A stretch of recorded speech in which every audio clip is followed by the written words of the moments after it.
Hey guys, tonight we step quietly into a story shaped by earth and fire, by patience, by loss, and by something deeper that waits beneath both. Imagine a cool studio at dusk, the scent of clay and soot in the air, the wheels still damp from a day's turning.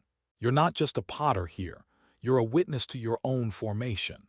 What happens when the hands you trust to shape become the same ones that let go? This is a meditation on mastery and surrender, about the quiet strength of choosing not to hold on, even to something you've poured your whole self into. And it all begins the way most lives do, not with a masterpiece, but with a mess of soft beginnings. You will not be able to control the world, but you can learn to shape yourself within it. So, before you get comfortable, take a moment to like the video and subscribe, but only if you genuinely enjoy what I do here. And I'd love to hear where you're listening from tonight, your city, your time zone, wherever you've made a little space for calm. Now dim the lights, maybe turn on a fan for that soft background hum, and let's ease into tonight's journey together. The wheel spins, the clay slumps, and you begin again. You're younger then, not in age but in rhythm, your breath still trying to match the slow turning of the world. The studio is small, tucked behind your grandfather's house. Light comes in low through slatted windows, and your hands, untrained but eager, press into the wet earth. This first piece you shape isn't anything special. It's uneven, walls too thin, lip crooked. But it holds something. The first quiet agreement between you and the silence, I will try. And the silence replies, then I will teach you. Each morning you return, and each morning the clay resists you in new ways. It collapses. It tears. It dries too quickly or not enough. You grow calluses not just on your hands but inside your thoughts. One day, a bowl survives the kiln. You hold it up to the light, proud. You run your fingers along the rim and don't notice the tiny crack beneath the glaze. That flaw, that thin spiderweb line, goes unseen for weeks. It's only later, when you lift the bowl and see how the light passes through the crack, that you realize what it means. The piece is already broken, not ruined, not worthless, just impermanent. You don't panic, you place it gently on the shelf. Something in you shifts. Stoics speak often about this idea. Premeditatio malorum, to anticipate loss not with fear but with clarity. You begin to see that every piece you make, from the first wobble to the final polish, carries within it the seed of its end. There's a story you recall, maybe from your readings or your grandfather's rambling tales, about a general who carried a black stone in his pocket, a reminder that every triumph would fade, every victory decay. You begin doing the same, only your stone is red clay, dried and unfired. You keep it by your bed. Is this sadness? No, it's something better, realism. The kind that doesn't shrink the heart but tempers it, like fire on steel. Some days you wonder if that makes your work pointless. If everything will one day fall and scatter, why bother at all? But here's a paradox worth sitting with. If nothing lasts, then perhaps presence is the only thing that matters. Not the artifact, but the act. Not what you keep, but how you create. The bowl with the crack still sits on your shelf. You never use it, but you never throw it out. It becomes a small monument to your humility. A reminder. Not everything that breaks must be discarded. Some things simply change form. Some nights when you can't sleep, you hold it in your hands. You run your fingers over the flaw, and something quiet settles in your chest. Control is not about perfection. It's about knowing where your reach ends and where your acceptance begins. The crack is there. The bowl still holds. The bowl stays on your shelf for years. It watches you become more skilled, more confident, more exact. But in some ways, it watches you become more fragile too. You don't notice it at first, that strange weight in your chest when others begin to notice your work. The compliments feel good, of course, warm, inviting, encouraging. But then they start to multiply.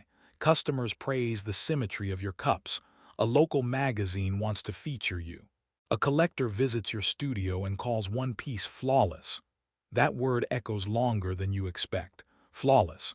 At first, you laugh it off. Nothing is flawless. But then, the voice inside you starts to whisper, maybe they expect you to be. You start over more often. You throw a cup, pause, and throw it again just to get the base thinner. You correct a curve so many times that the piece collapses back into mud. Your work becomes cleaner, but also colder. Precision begins to choke curiosity. And the joy, it doesn't vanish, but it changes shape. What was once a quiet conversation with clay becomes a silent test. Can you meet their expectations again? The Stoics taught that the opinion of others is not within our control and thus should not disturb our peace. But they never said it was easy. Your mind begins to loop. Will they like this one? Will they think I'm declining? You begin to dread the sound of praise. Not because it isn't true, but because it starts to feel like a chain. There's an old tale you remember, a sculptor in Athens who made statues for the temple. One day he chipped away too much from a marble cheek, ruining a nearly perfect figure. Furious, he smashed the whole piece. Later a friend asked, "Why not simply repair it?" He answered, "Because I was no longer carving for beauty. I was carving for fear." You see yourself in that sculptor. There's a subtle prison being built around your skill, bar by bar, shaped by approval. One night, you return to the studio after a long day of showcasing your work at a gallery. The praise had been constant. You should be proud. Instead, you sit on the stool and stare at the spinning wheel, unsure of what to make. Not because you lack ideas, but because you're afraid of wasting the admiration you've gathered. And that's when it hits you. Admiration is not the same as peace. You remember the cracked bowl. You pick it up again. It feels lighter than before. Maybe it always did. You turn it over in your hands and it says nothing to you, no pressure, no expectation. Just a quiet reminder, you are not what they say you are. You are what you choose to do when no one is watching. There's a whisper of freedom in that thought. The Stoics would say, what matters is not the material but the form you give it. The clay hasn't changed. Only your relationship to it has. You take a lump of new clay and press it onto the wheel, not for a gallery, not for a commission, just to feel it move again. It's a clumsy little cup. The lip is uneven. The body leans a bit, but it feels like a deep breath after holding your lungs too tight. You leave it on the shelf next to the cracked bowl. Not a masterpiece, not a disaster, just honest. And that somehow is enough. As you walk away, the voice in your head that used to ask, "Will they love this?" finally grows quiet. Not because it was silenced, but because you're listening to something else now. Something softer. Maybe the work isn't about perfection, but participation. Not about how clean the edge is, but how present your spirit is in the forming of it. There's a paradox here, too. The more you let go of needing praise, the more beautiful your work becomes. Not in the eyes of others, but in the space it opens inside you. A philosopher once said, the soul becomes dyed with the color of its thoughts. You begin to wonder, what color is your mind when it's free? You've begun to breathe again. Not just in the physical sense, lungs expanding, chest lifting, but deeper. Something inside you has started to loosen, like wet clay finally yielding to the pull of the wheel. And yet the pressure doesn't disappear completely. It simply changes shape. This time, it arrives not as public admiration, but as the quiet voice that asks, what if this is the best you'll ever make? It happens during the forming of a tall-necked vase. The clay rises smooth beneath your fingers, elegant and balanced, a harmony of shape and silence. You step back after trimming it, and for the first time in weeks, you feel something like awe. Not just at the form, but at the feeling of being fully in it, of having disappeared into the rhythm. The next day, the vase dries perfectly. The glaze sets without a crack. The firing is flawless. When it emerges from the kiln, warm and humming with heat, you catch your breath. It is beautiful. Not only that, it feels final, like something in you has arrived. And this, paradoxically, is where fear returns. Because you look at the vase and think, what now? How can I top this? What happens if nothing after this ever feels the same? The Stoics spoke often about detachment, not coldness but clarity. You hear Epictetus whisper, never say of anything, I have lost it, but only, I have given it back. The problem is, you haven't even let this go yet and already you're mourning it. You place the vase in a box lined with soft fabric. You wrap it like an heirloom. Then you hesitate, your hands hover. Should you put it away? Or leave it on the shelf to be seen, touched, perhaps knocked over by accident? You do neither. You set it on a table and stare. Praise didn't prepare you for this. Neither did failure. This is something different. A kind of suspended stillness, like standing at the peak of a mountain and realizing there's no path forward, only a descent or a fall. You remember another old story. A Zen monk creates a sand mandala over weeks, intricate, colorful, perfect. And when it's finished, he brushes his hand through it in one slow arc, erasing it. A student asks why. The monk replies, because even beauty becomes a burden if we cling to it. You can't imagine brushing your hand through the vase. Not yet, but you understand faintly what he meant. Sometimes the masterpiece is not the object, but your willingness to release it. Still, you don't move. Not yet. You think of Marcus Aurelius writing his meditations while war raged around him. He didn't write to impress. He wrote to endure. A man with power beyond comprehension, reflecting in solitude on the importance of staying small in spirit. You could leave life right now. Let that determine what you do and say and think. You pick up the vase. Turn it in your hands. The surface is smooth, the weight perfectly balanced. You consider sealing it away forever, keeping it safe from time, from error, from yourself. But safety, you realize, is often the enemy of peace. So instead of hiding it, you place it near the door. Somewhere it might be knocked, somewhere the sun will fade its colors, somewhere the air will gather dust upon its shoulders. Not because you don't love it, but because you finally do. There's a strange kind of freedom in this gesture, like choosing to let the ocean take back the shell or the wind scatter the petals. This is where expectation loosens its grip, where your fingers unclench, where you stop asking the work to justify you and instead let it breathe. Stoicism isn't the absence of feeling, it's the discipline of knowing what not to feed. And you no longer feed the belief that your worth rises or falls with each curve of clay. The vase is there. You are here. Both of you have done enough. Outside, a breeze moves through the trees. Dust rises on the windowsill, and you return to the wheel, not to chase another perfect form, but simply because the clay is soft and your hands are ready. That is all, and that is enough. You leave the gallery circuit, quietly. No announcements, no dramatic farewell. One day, you simply stop accepting invitations. You let unanswered emails pile like leaves at the foot of a tree, and when they rustle, you do not reach to gather them. It's not out of bitterness or exhaustion. You just feel the weight shift.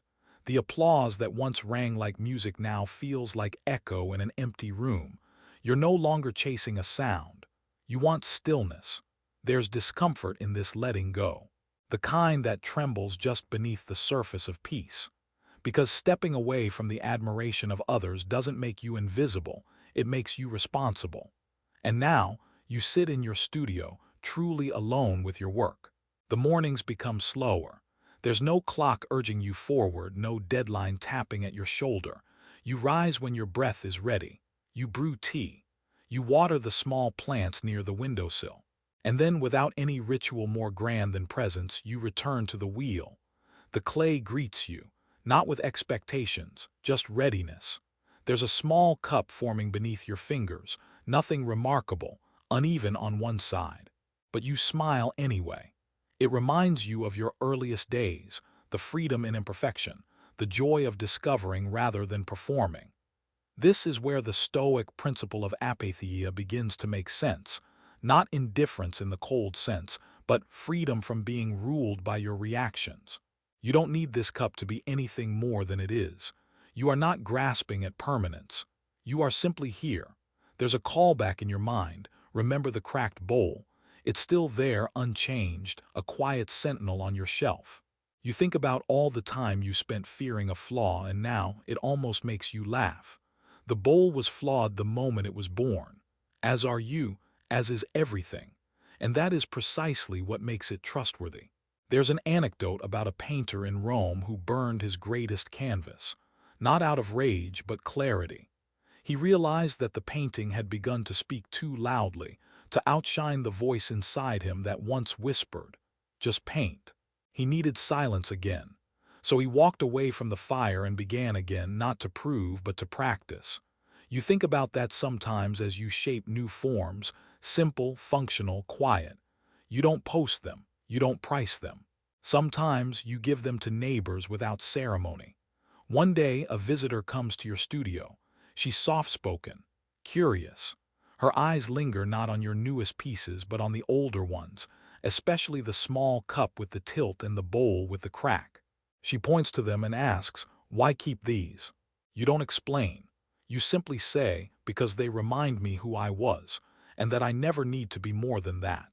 She smiles, but you can tell she doesn't fully understand. That's okay. Some truths are not to be explained, only lived. You walk her to the door, and before she leaves, she turns and says, "You know, your work feels calm." You nod. It's the best thing anyone said in a long time. Calm is not spectacular. Calm does not shout. Calm does not win awards, but calm is steady, like the wheel turning under your touch. You watch her go, the door closes, and you return to the clay, not with ambition, not even with purpose, but with presence. There's no name for this kind of quiet, only that it feels like home. That night you sleep without dreams, not because there is nothing to long for, but because, for once, you do not need to. You sit beside the kiln. It's still warm from the last firing. The bricks glow faintly, like an ember that refuses to forget the flame. You place your hand near the surface, not close enough to burn, but just enough to feel the hum of residual heat. You've done this 100 times before, but tonight you're not watching the kiln as a craftsman waiting for results. You're watching as someone beginning to understand that fire is not just a tool, it's a teacher.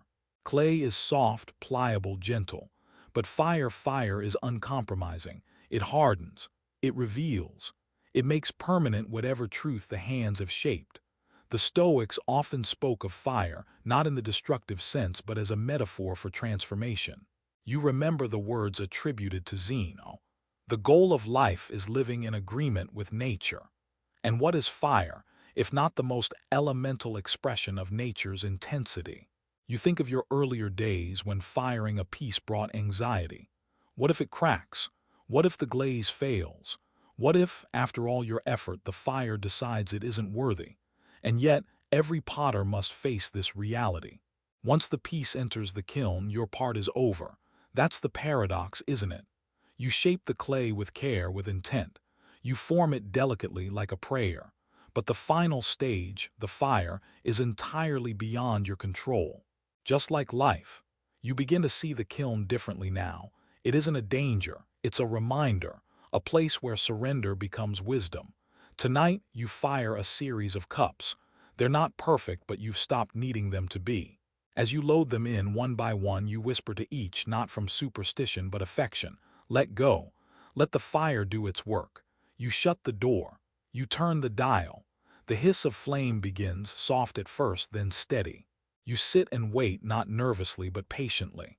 While you wait, a memory rises, one you haven't thought about in years. You were young, not even a potter yet, and you had broken something, your mother's teacup. You were terrified. You tried to hide the pieces, then glue them back together in secret.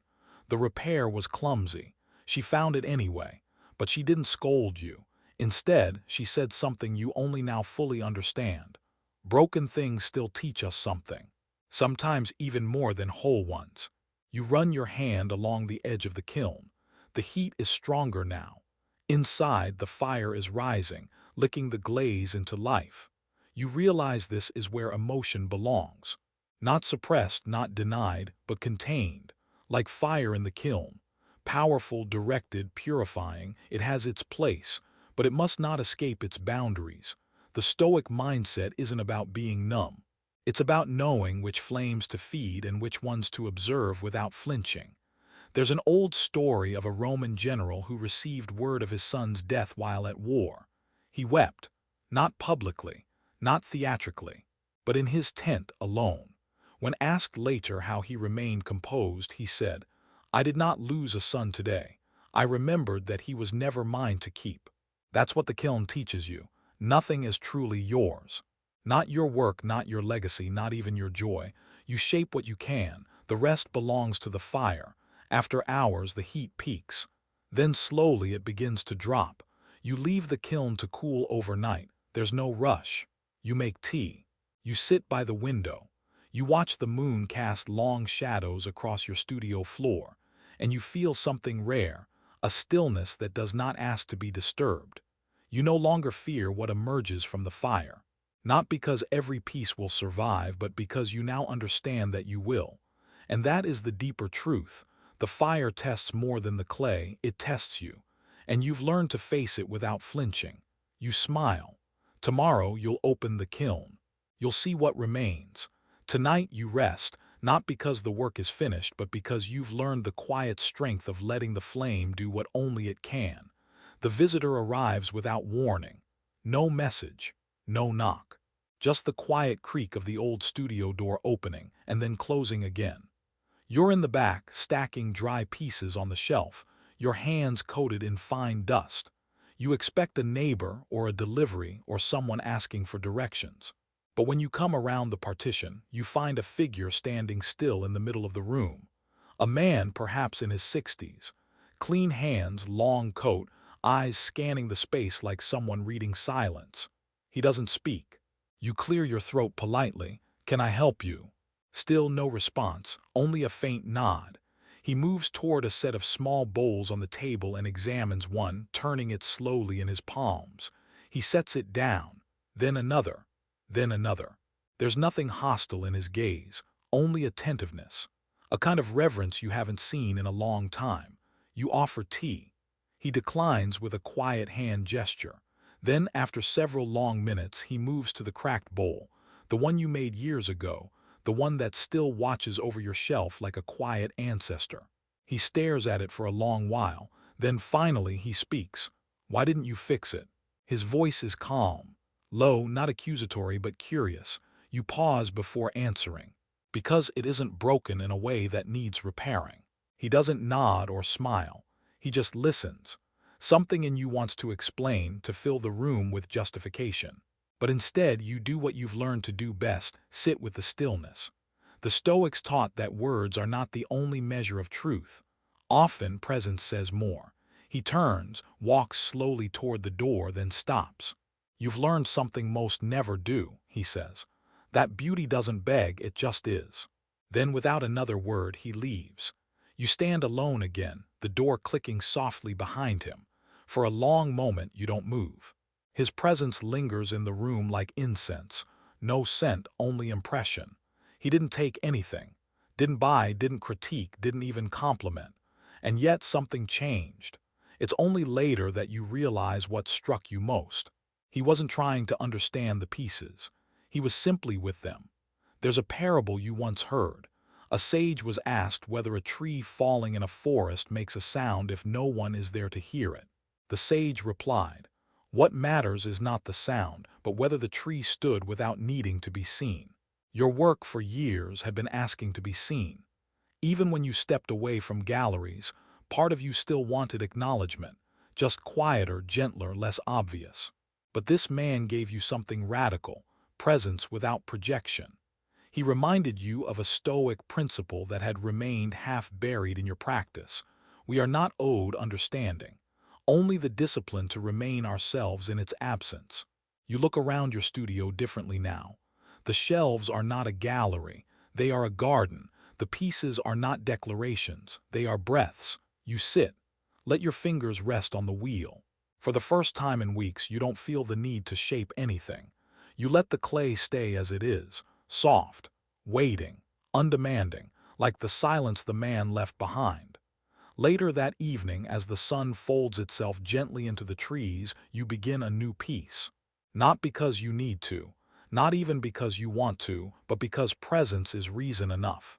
The piece begins without plan. You don't sketch it, don't calculate its dimensions, don't even give it a name. You simply let your hands move and the clay follows. There's something fluid about this one. The curves form gently, almost shyly. Not a vase, not a bowl, something in between. And as it takes shape, you feel that old current again. Not ambition, not inspiration, but union. You and the clay, briefly indistinguishable. The wheel hums beneath you and time forgets to pass. This is the moment all artists crave, the disappearing. When the self dissolves into the act, it doesn't last forever. Nothing does. But when the shape is done, you sit back and see something that stops your breath, not because it's perfect, but because it feels final. You've made dozens, hundreds of pieces, but this one feels different. Not grand, not ornate. In fact, it's remarkably simple. Clean lines, soft shoulders, a lip that seems to smile at the world without asking anything in return.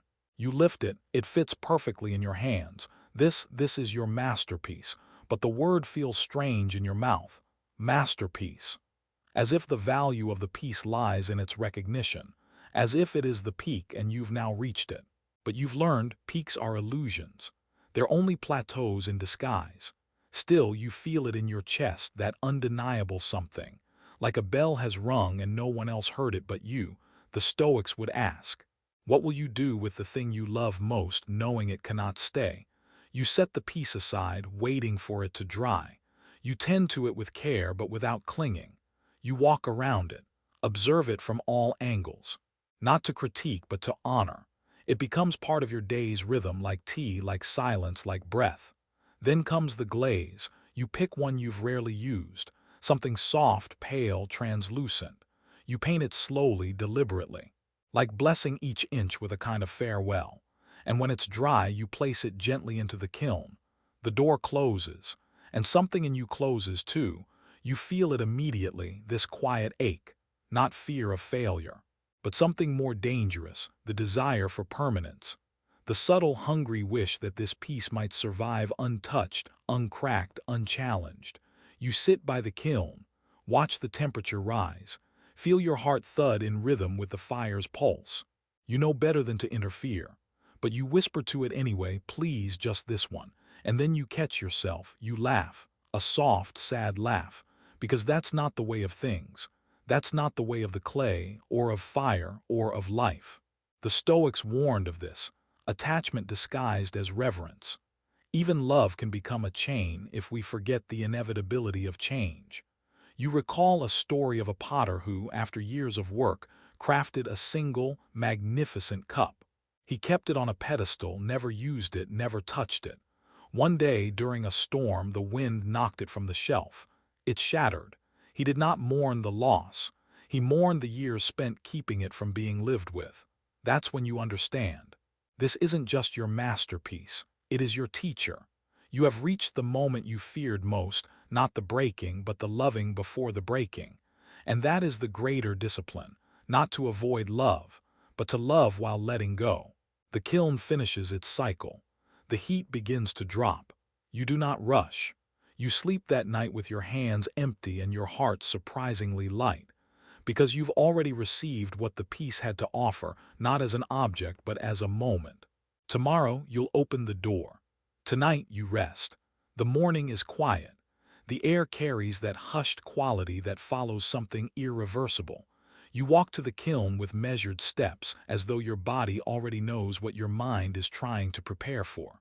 The handle is cool. The bricks no longer radiate heat. The fire has done its work. You open the door. The shelves inside are tinted amber by the glaze that has pooled and cracked in places. There near the back, your piece waits. You reach in slowly, palms steady, and lift it. But it doesn't lift whole. The base has fractured. A sharp diagonal line splits the form. One clean break, like a quiet verdict. It's not rubble, but it is broken. Your breath catches. Not from panic, from recognition. You carry the two halves to the table and sit. The fracture runs along the base and slightly up the side.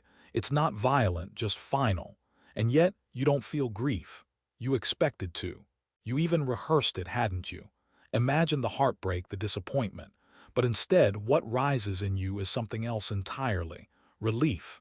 Because you see clearly now, this piece never belonged to you. Not really. The moment it passed through your hands into the fire, it became part of something bigger, something you do not command. The break is not failure, it is release. The Stoics would call this a moment of ataraxia, equanimity. That rare state where the soul no longer resists what is, where it no longer argues with reality. You brush your fingers along the edge of the break. Smooth, almost beautiful. You remember another story, a philosopher whose manuscript was destroyed in a flood. His life's work gone. When asked how he remained calm, he replied, "The river took only the paper. The ideas remain." This piece, the so-called masterpiece, it taught you what it came to teach. And now it is gone, not gone to the world, but gone in the way expectations disappear, in the way weight disappears. You look at the halves, and something inside you says, let them remain as they are. You do not glue it, you do not hide it. You place the two parts on a shelf, apart but together in the way stories live after ending. And with that, something in you shifts. There is a freedom that comes only after letting the best thing fall, because now nothing holds you. You are free to make again, not in the shadow of what was, but in the open air of what might be. Later that day, your apprentice arrives. She sees the broken piece on the shelf, the one you'd spoken of with such quiet pride. Her face tightens. She assumes sadness. She whispers, "You must be devastated." You shake your head.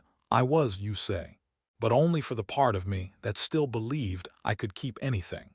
She looks confused. You let the silence stretch. Then you add, "Some things break so you remember you were never in control, only in relationship." She nods slowly. She won't fully understand, not yet. But one day, when she breaks something she loved too much, she will remember this moment. And maybe it will feel less like loss and more like clarity. The Stoics often remind us. The obstacle becomes the path. Today, the break becomes the doorway. You spend the rest of the afternoon making small bowls, simple, unfinished. You do not think of legacy. You do not imagine outcomes. You only listen to the clay. It hums. It waits, and you follow. The broken pieces stay where you left them. They don't haunt you. They don't call for repair. They simply exist now, like stones by the path, like fallen leaves, quiet, unashamed of their stillness.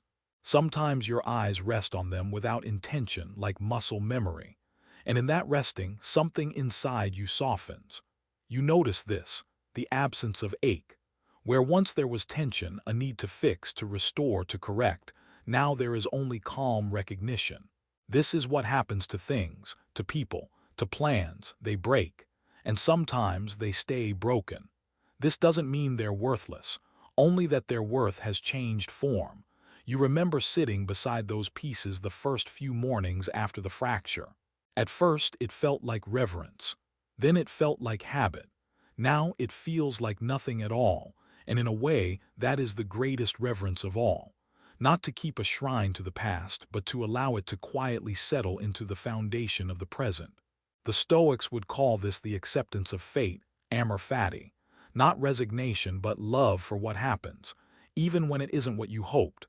Especially then, you begin to see beauty in the shards themselves. The way the glaze has curled along the crack, the asymmetry of the curve, the delicate balance of incompletion. You leave them untouched.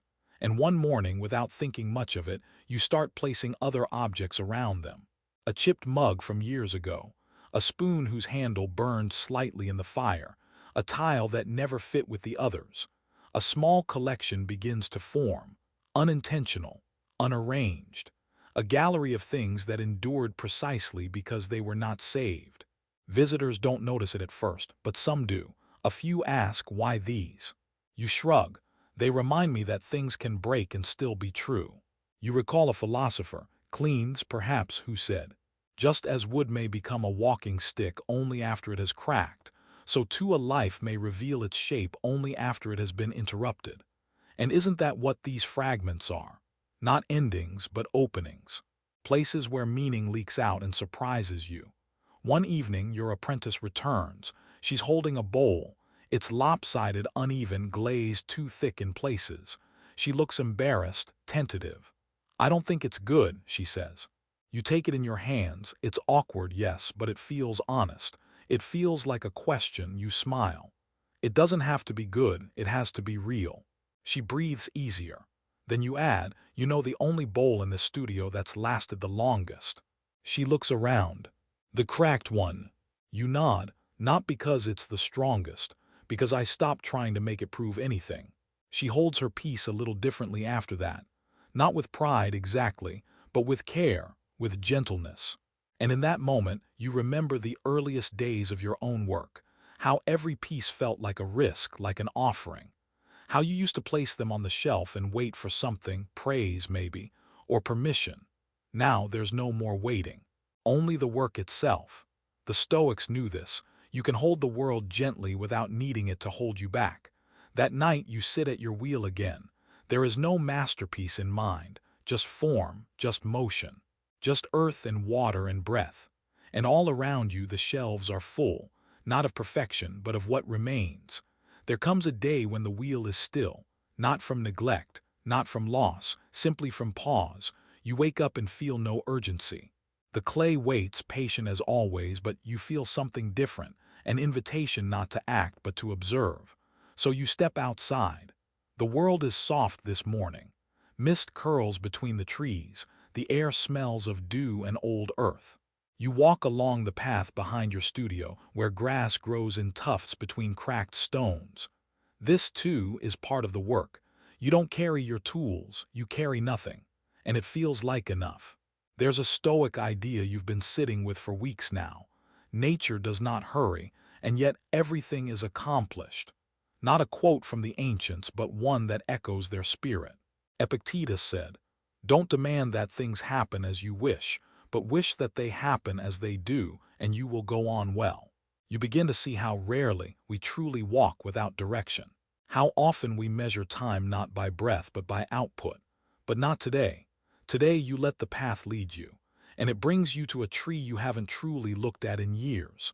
Large, imperfect, knotted with age. There's a hollow at its base where animals have left traces.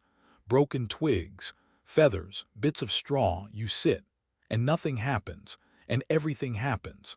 Because for the first time in a long while you feel not like a potter or a philosopher or a teacher. You feel like a body in a world that is vast and indifferent and breathtaking. And you're okay with that. There's a memory that surfaces, gentle and unexpected. You were a child holding a stone. It was smooth and warm from the sun. You remember turning it over in your hand and thinking, I didn't make this, but it is beautiful anyway. The same truth applies to your life now. You didn't shape this moment, it shaped you. Later, you return to the studio. You run your hands over the wood grain of the table. You smell the faint remains of smoke from yesterday's firing. You look at the shelf where broken pieces rest, and for the first time, you feel no story rising around them. No need to explain, they simply are. You find your apprentice sweeping near the window. She looks up and smiles. Did you make anything today? You shake your head. No, but I think something was made in me. She doesn't laugh, doesn't question, just nods. There's a new kind of silence between you, not the silence of absence but of understanding. You sit by the wheel not to work but to listen. And slowly, you begin to feel the shape of something unformed moving inside you, not a project, not a goal, just a stirring. Perhaps the next piece will be shaped by this stillness, or perhaps not. You've stopped needing the future to arrive on your terms. You've learned that freedom is not the ability to make, but the ability to pause without fear. And here in this room that smells of clay and old fire, you are free. The pause lingers for days. You still visit the studio. You still touch the tools, but you don't rush toward the wheel. You let the silence stretch, not as a void to be filled, but as a space to inhabit. At first, your apprentice fidgets around you unsure. She's used to momentum, to the hum of creation. She tiptoes, rearranges things, asks quiet questions like, should I fire the batch today? Or want me to prep the new clay? You always answer softly, maybe later. And that's enough. One afternoon, she asks, do you ever feel like you're wasting time? You smile, because that's the question you once whispered to yourself when the silence first came. Only when I forget that rest is part of the rhythm, you say. She looks doubtful. You remember that feeling, that suspicion that stillness is just procrastination dressed up in pretty words. But she'll learn, just as you did. The Stoics knew this well. They didn't just preach discipline, they practiced alignment with nature. And nature, as you've come to see, moves in cycles, growth and decay, fire and cooling, making and unmaking. There is no shame in stillness, only unfamiliarity. And in time, you stop calling it not working. You start calling it listening. One morning, you find yourself drawn back to the shelf of forgotten pieces, the ones you made long before the crack, before the vase, before the masterpiece you let the fire take. Some are crooked, some are stiff, others downright ugly, but you don't flinch, you smile, because you see yourself in every one of them, not the skilled hands but the searching heart. You lift one, a small dish with an edge that never quite settled. You run your thumb along the ridge, and something stirs, not urgency, not obligation, just curiosity. What would it feel like to return to where you began, not as a beginner but as someone who has finally shed the need to prove? You decide quietly to remake this dish. Not fix it, remake it. Not to improve it. Not to triumph over the old version. Simply to walk beside it once more. You bring new clay to the wheel. It resists slightly like a child testing your patience. But your hands are gentler now, less urgent, more aware. As you center the clay, you think of Seneca's words, "No man steps in the same river twice." And so it is with this dish. You're not the same potter who made it, and this clay is not the same earth. The wheel turns, but you no longer chase it. You follow, the dish emerges slowly, humbly. You don't force its shape, you let it become. And when it's done, you don't compare it to the old one. You place them side by side on the shelf, not as before and after, but as companions. Two echoes of one intention, shaped by time and touched by the hands of someone who has learned to wait. Your apprentice watches this. She doesn't speak, but later she brings her first bowl, the one she nearly discarded weeks ago, and begins to shape it again. You don't interfere. You trust that she too is listening now. The studio feels different these days. Slower, softer, but not empty. It breathes, and so do you. You dream of water, not crashing waves or storms, just still water. A pond, maybe, or a bowl of rain left undisturbed. In the dream, you lean over it, watching your reflection shift with the wind. And then, just before waking, you drop a small stone into the center. Ripples. Soft, widening, inevitable. When you wake, the dream clings to you, not with urgency but with meaning, like something in you has moved without your consent. You sit for a while before rising, not tired, just aware. The day unfolds with an unusual clarity. You sweep the studio dust shelves, oil the old wooden table. There is peace in these small tasks, an echo of the ancient Stoic practice of oikiosis, the art of becoming at home with what is. That word has followed you lately. At home. Not just in a place, but in yourself. You think about how long it took to get here. Not just the years of practice, of broken work and broken expectations, but the subtler, quieter journey of becoming willing to let the noise fall away. You remember when the silence used to scare you, when you feared that a still wheel meant something was wrong, that you were wrong. But now you understand. The wheel isn't the only place transformation happens. Sometimes it happens in the pause before the clay is touched. Today you sit at the wheel again. No plan, no vision. You don't even know if you'll finish anything. You just begin, like you've begun so many times, and let your hands move.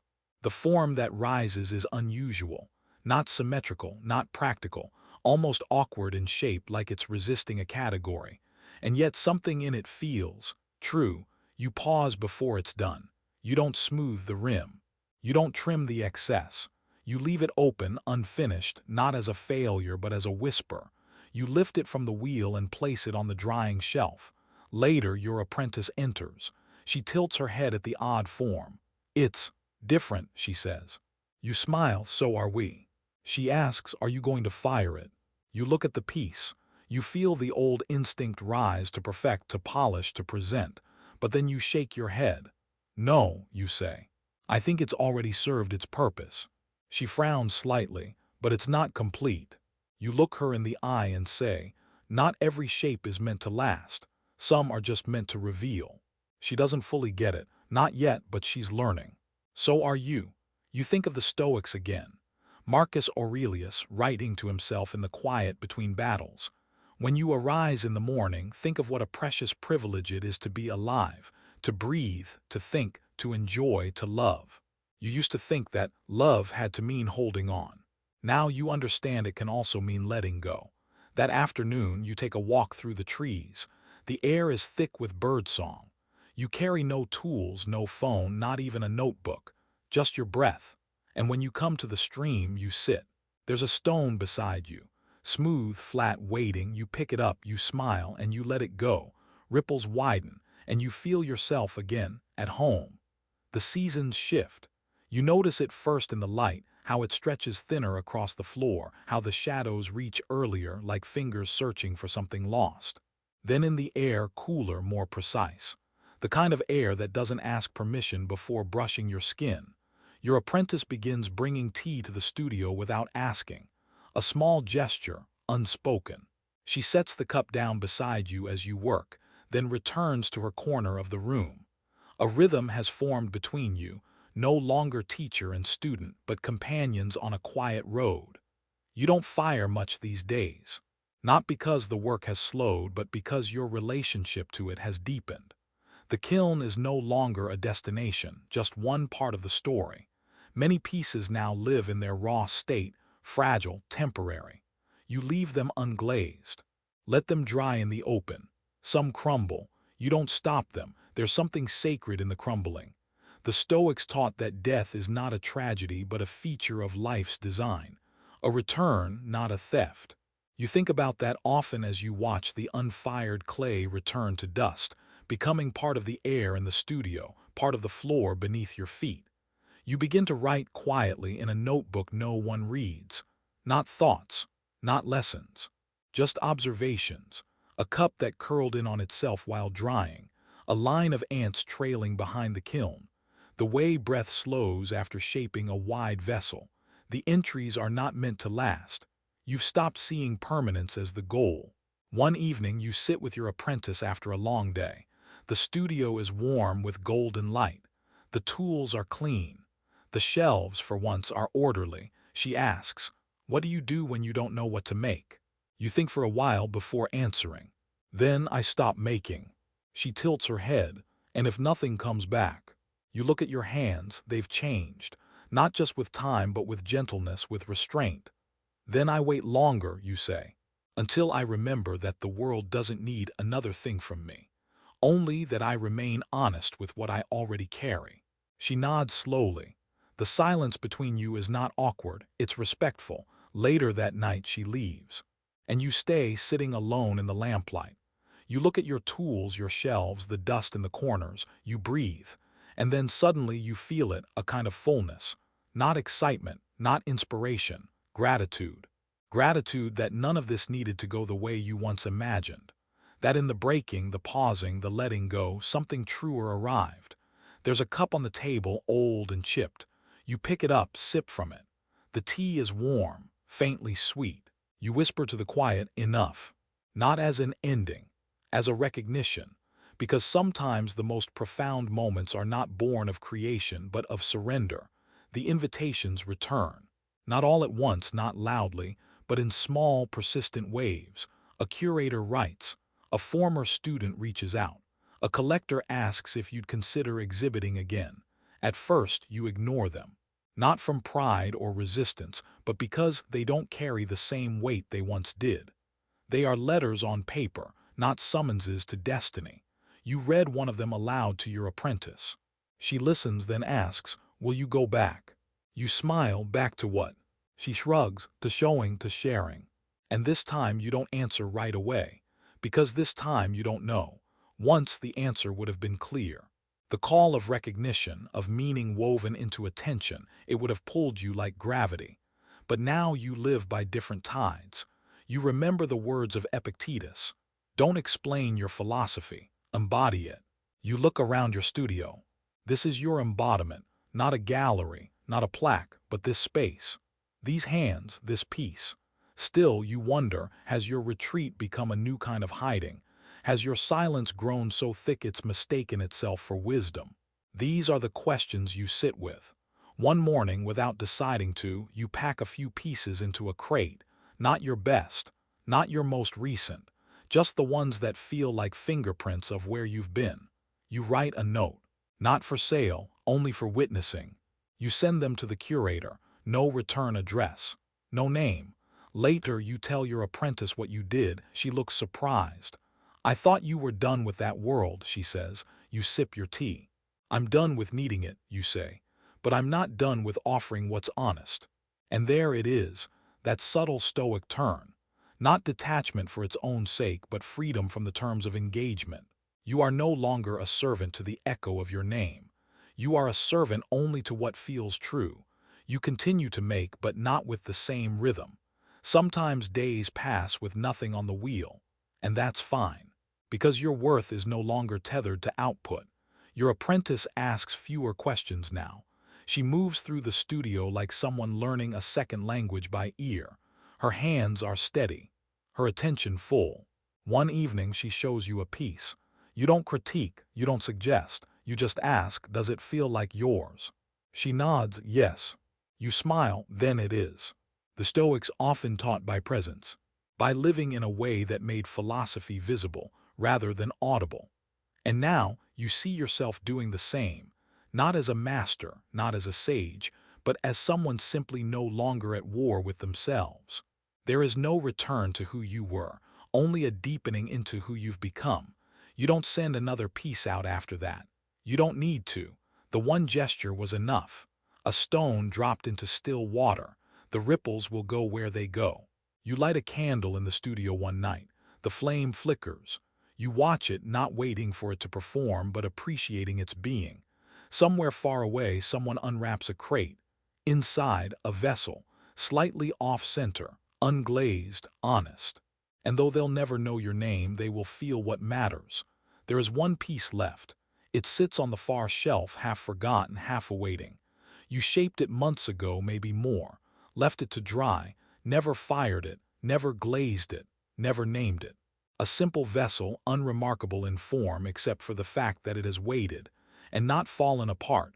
You pick it up gently. It's light, fragile, almost translucent in places. You can feel the memory of your hands in it. Not the pressure, but the quiet pauses.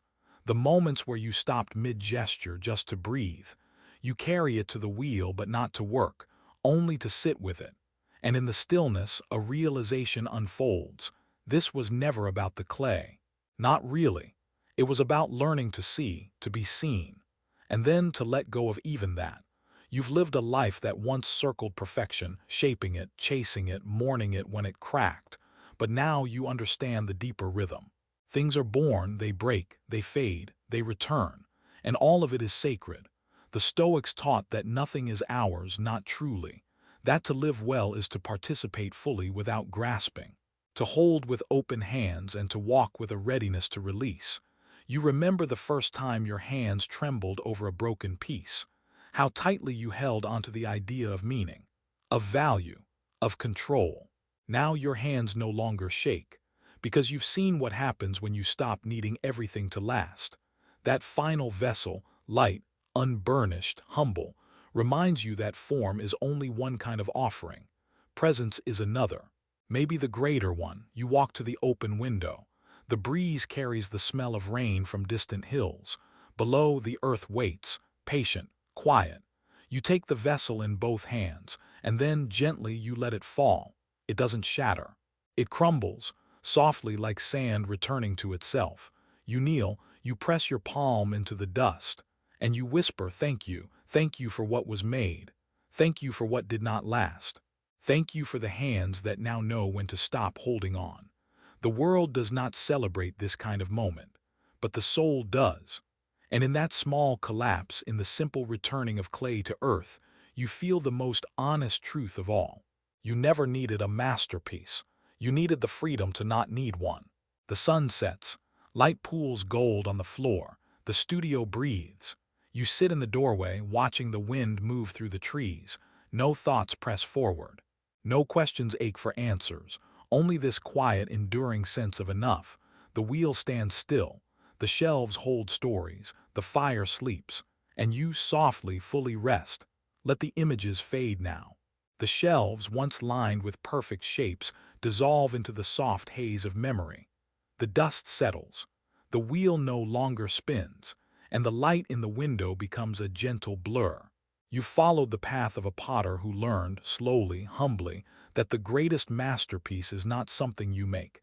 It's the life you shape inside you, the silence you allow, the letting go you accept. What you carry now isn't clay, it's spaciousness. It's breath,